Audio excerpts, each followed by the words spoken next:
Olá, boa tarde. Me chamo Diego Hernandes Gonçalves, RU 30635 do Polo de São José, Santa Catarina.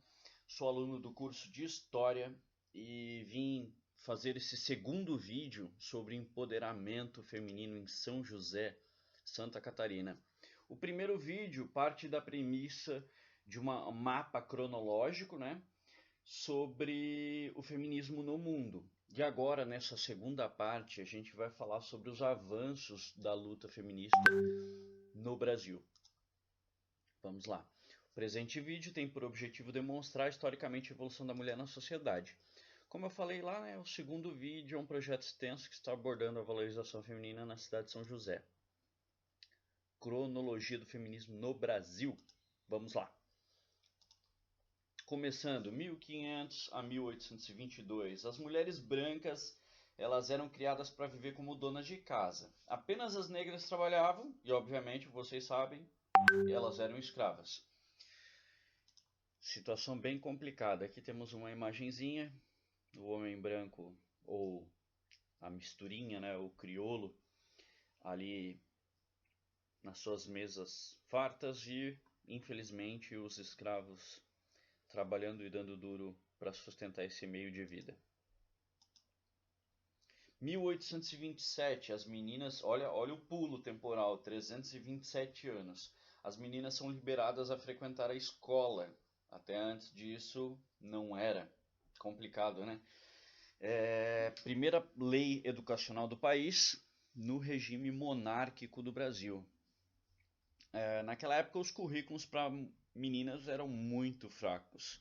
Elas aprendiam o básico do básico do básico, além, o básico da matemática, o básico do português e tricô e questões de etiqueta, enfim, questões específicas na época para as meninas. Algumas escolas também se negavam a aceitar essas meninas, situação que se avançou por bastante tempo mesmo com a lei. Hoje a realidade das mulheres brasileiras no quesito educação é boa. São maioria no curso superior, porém as áreas que são melhores remuneradas no Brasil, elas não ocupam essas vagas, que é TI e engenharia. Na população com 25 anos ou mais, eu pesquisei no IBGE, 19,4% das mulheres e 15,1% dos homens tinham um nível superior completo em 2019. Ou seja, as mulheres estão se esforçando mais, lutando mais.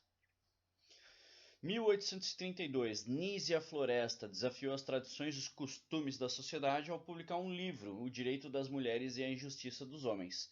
Ela foi a primeira mulher brasileira a escrever um livro específico sobre isso, sobre o mito da superioridade do homem e defender as mulheres como pessoas inteligentes e merecedoras do respeito igualitário. Seu livro considerado pioneiro, por reforçar que a mulher é tão capaz de assumir outros cargos quanto o homem, na área de liderança ou qualquer outra atividade. Ou seja, mulher ela pode o que ela quiser. Tá aqui uma foto dessa guerreira. Gravem bem. Aliás, eu mostrarei várias personalidades, mulheres sufragistas, guerreiras que não são, infelizmente, não são lembradas hoje. A gente muitas vezes valoriza uma mulher lá do México e esquece de valorizar as nossas guerreiras históricas do Brasil. 1870, salas mistas. Quem diz que só a mulher luta pela mulher?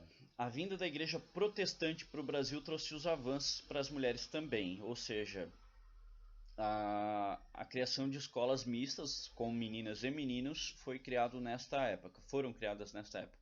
1879 as mulheres conquistam o direito ao acesso às faculdades.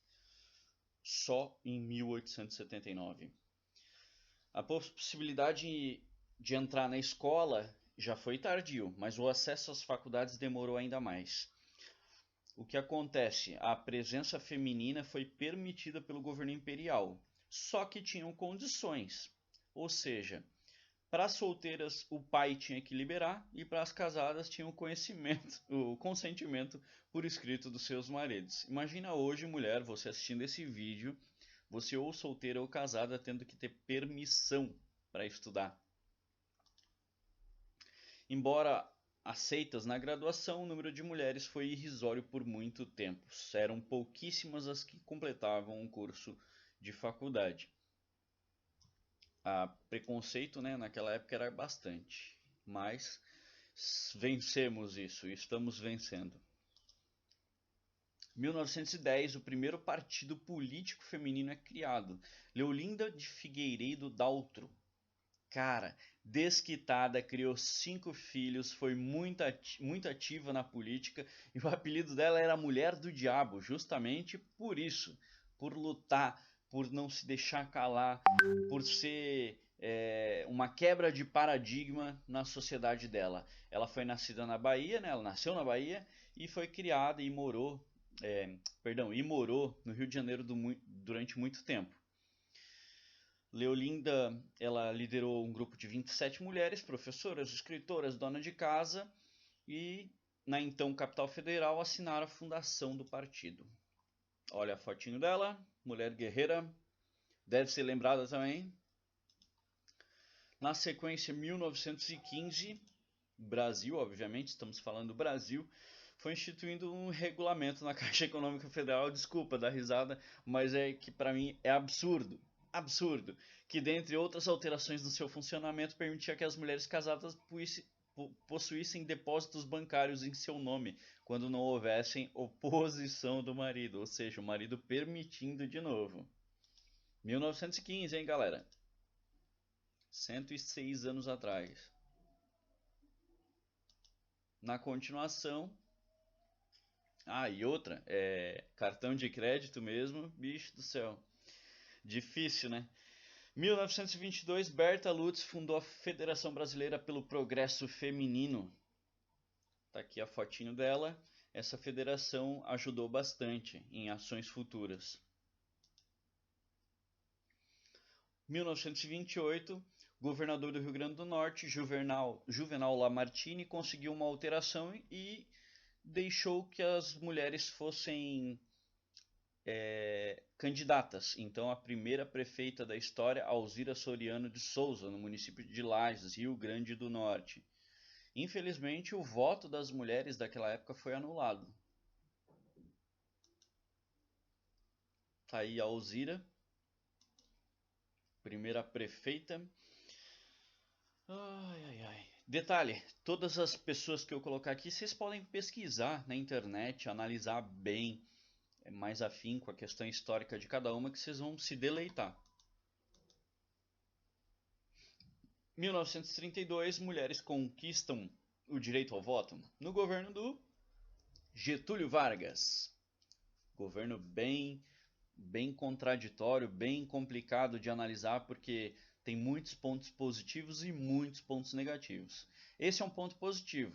O sufrágio feminino foi garantido no primeiro Código Eleitoral brasileiro, uma vitória das mulheres que desde a Constituinte de 1891, ou seja, desde lá da primeira Constituinte após a deposição do nosso querido imperador Dom Pedro II, elas pleiteavam o voto. Essa conquista foi possível após a organização de movimentos feministas no início do século XX, que atuaram intensa e exaustivamente no movimento sufragista, influenciados, claro, pelos Estados Unidos e Europa, pelos direitos políticos.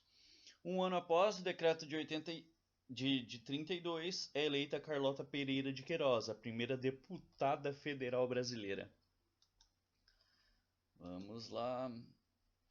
1934, na Constituição, o Brasil concedeu direitos trabalhistas para as mulheres.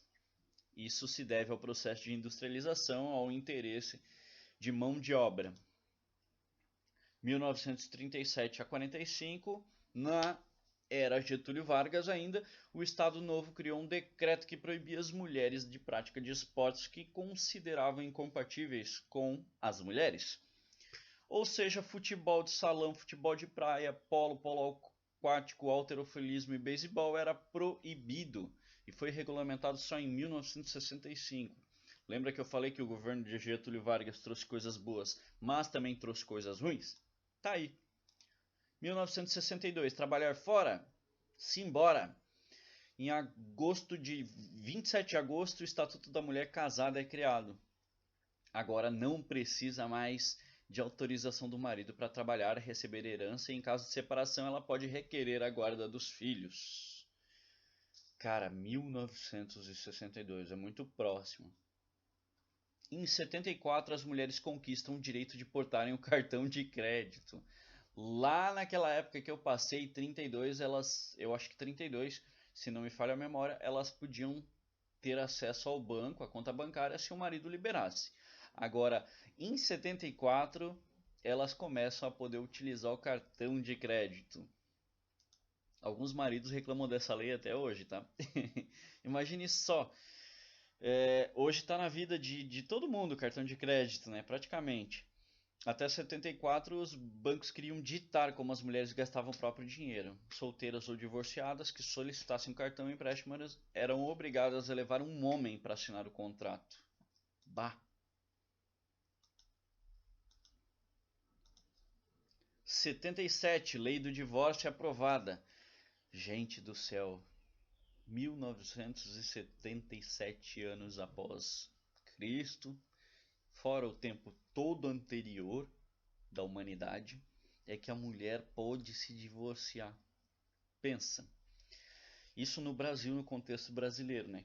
Que nasceu em 1500, mas mesmo assim é muito próximo essa data. É absurdo, mas enfim. Elas permaneciam infelizes, presas em casamentos. Isso é uma tristeza enorme, imagine. E assim, em 77, o divórcio se tornou uma opção legal. Mesmo assim, vale ressaltar que elas podendo se divorciar, a sociedade ainda olhava com maus olhos para essas mulheres. Essa pressão ainda fez com que o casamento abusivo continuasse até os dias de hoje. Infelizmente, existem igrejas hoje que forçam o casamento mesmo infeliz. Então, se você frequenta uma igreja, seu pastor diz que por lei você é obrigado a aturar um marido que te bate, grava isso e manda ele pra cadeia, por favor.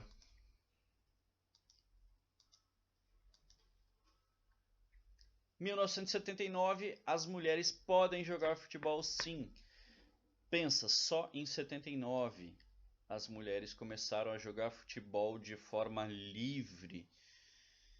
Elas até praticavam isso antes, mas era algo que era considerado uma conduta masculina, era preconceito em cima disso. Então, só em 79 que a gente consegue lutar para que hoje tivéssemos a chance de ver a Marta jogar, a Formiga e tantas outras jogadoras.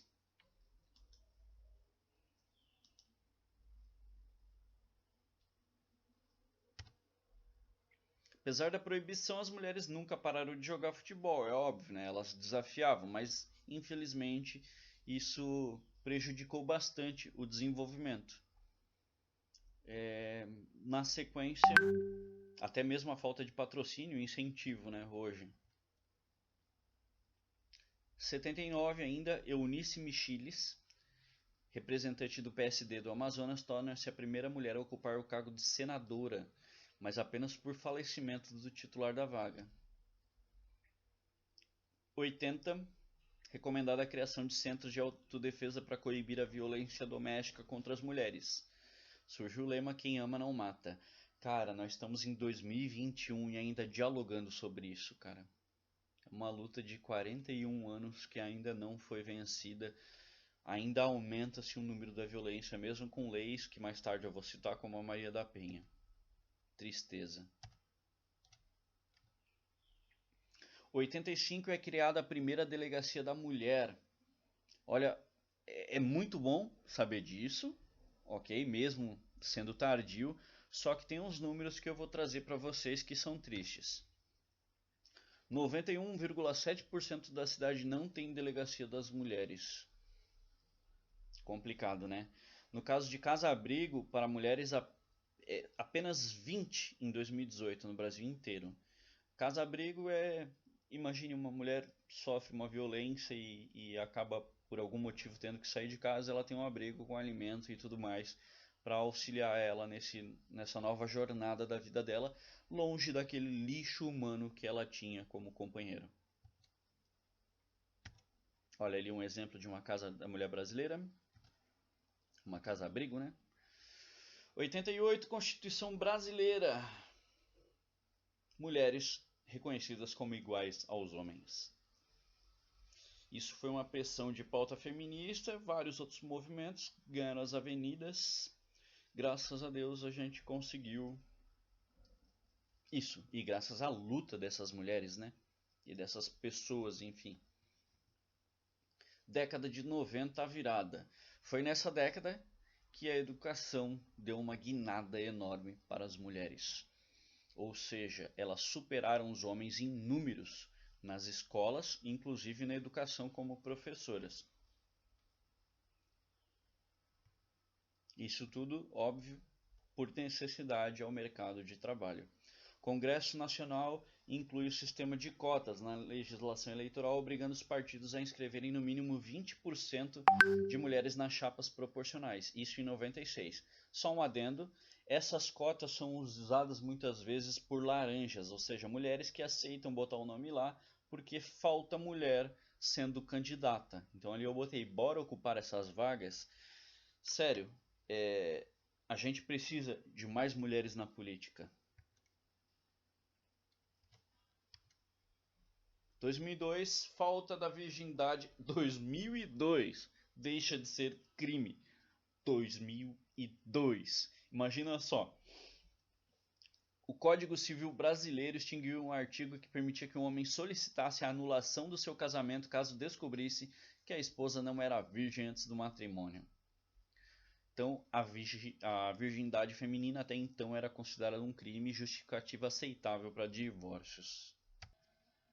2006 é sancionada a Lei Maria da Penha, cujo nome da lei é em homenagem a uma farmacêutica que lutou duro contra um homem, o seu cônjuge, né, que lhe...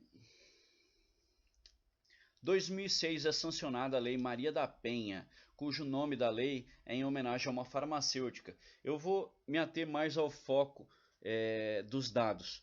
Dá uma olhadinha se você não conhece a história dela no Google, na internet, enfim, dá uma pesquisada que eu acho bem interessante. Triste é que mesmo após a criação dessa lei, a violência tem aumentado. As mulheres, elas têm sido agredidas e até mesmo assassinadas por um número maior. A lei, infelizmente, ainda não está fazendo o efeito necessário. Mulheres, após o primeiro sinal de violência, por favor, não aceitem. Sumam da vida desse ser abjeto. 2015, aprovada a lei do feminicídio. Eu, no começo, não gostava dessa lei. Assumo e vou explicar por quê. Eu acreditava que homicídio já servia para todos.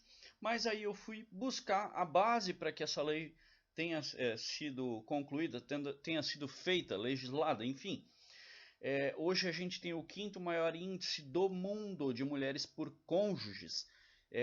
A pena também precisava ser atenuada. As pessoas precisam ter mais medos e receios quanto a essa situação. As pessoas que eu digo, esses homens idiotas, esses lixos humanos, se me permita falar dessa forma. Além disso, a gente consegue catalogar esses crimes e ter uma noção da necessidade de políticas públicas, ver onde a gente está acertando e errando. Isso é muito importante. Na sequência, vamos lá.